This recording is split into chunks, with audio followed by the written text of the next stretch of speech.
साथ एक और बड़ी खबर की, स्पीकर के खिलाफ अविश्वास प्रस्ताव का नोटिस खारिज नहीं होगा। विपक्ष के अविश्वास प्रस्ताव के नोटिस में कमी पाई गई, लेकिन स्पीकर ने सचिवालय को आदेश दिया कि नोटिस में सुधार करवाकर कार्रवाई की जाए। ओम बिरला ने नियमों के अनुसार जल्द कार्रवाई के आदेश दिए हैं। नोटिस बजट सत्र के द्वितीय चरण में सूचीबद्ध होगा, ये भी बताया गया है।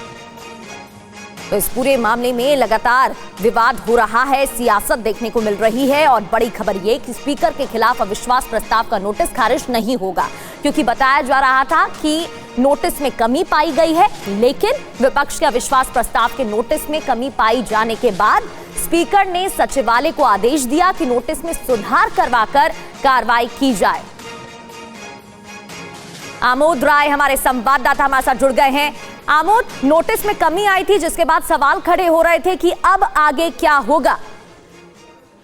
निश्चित तौर पर देखिए, प्रति नोटिस दिया गया जब कांग्रेस की तरफ से, कांग्रेस के 2 सांसदों ने जाकर जनरल सेक्रेटरी लोकसभा को नोटिस दिया। उसके बाद थोड़ी देर बाद ये पाया गया कि नोटिस में जहां 2026 लिखा जाना चाहिए वहां 2025 लिखा गया है और पार्लियामेंट के जो रूल और प्रोसीजर्स हैं उसके आधार पर उस नोटिस को खारिज किया जा सकता था और यही एक कमी, बहुत बड़ी कमी बताकर उसको खारिज किया जा सकता था। लेकिन स्पीकर ने जिस तरह से कांग्रेस ने इस पूरे मसले को रंग दिया, उसके बाद इतने आहत हैं और वो चाहते हैं कि इस पूरे मसले पर एक बार फौरी तौर पे पूरे सदन में चर्चा भी हो जाए और ये लोग सारे सांसद ये समझने की कोशिश करें कि स्पीकर की क्या मजबूरियां हैं और क्या नियमों प्रक्रिया के तहत वो बंधे हुए हैं। इसलिए वो चाहते हैं कि इस पर बहस हो और उनके खिलाफ जो मोशन लाया गया उसको मूव किया जाए। लिहाजा उन्होंने इसको कांग्रेस के कंसर्न नेताओं को बताया कि इसमें कमी है, इसमें सुधार करके लाइए और इसको तुरंत एडमिट करवाइए।